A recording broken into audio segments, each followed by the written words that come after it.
알고 파이터 말고 또 이거 너.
Demand है इनके पास ये फर्स्ट ऑफ ऑल ये प्रोटेस्ट नहीं है, ये सॉलिडारिटी है।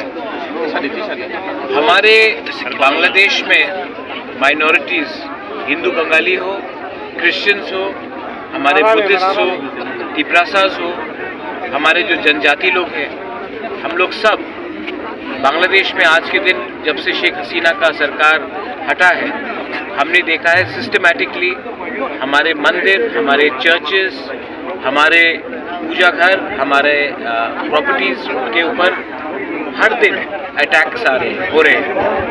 और मैं हमारे बांग्लादेश में जो हमारे माइनॉरिटीज़ है, मैं उनको एक बात बोलना चाहता हूँ कि आप अकेले नहीं हैं, हम आपके साथ हैं।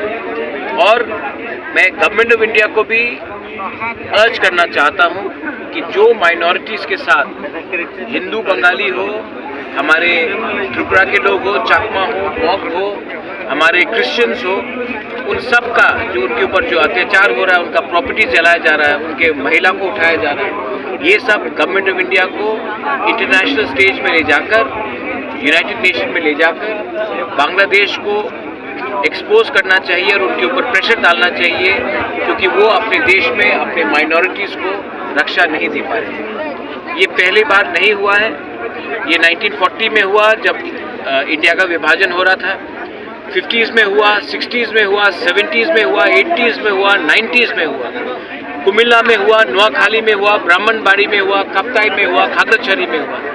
हर 10 साल हम देखते हैं कि माइनॉरिटीज़ को टारगेट किया जाता है, पॉलिटिकल सिस्टमैटिकली पॉलिटिकल प्रेशर डालकर, लेकिन असली उनका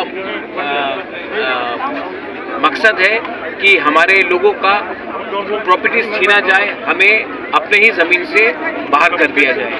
तो time is come that the world should know what Bangladesh is doing to its own people and they should be exposed by India at the highest level in the international forum. Thank you. Thank you.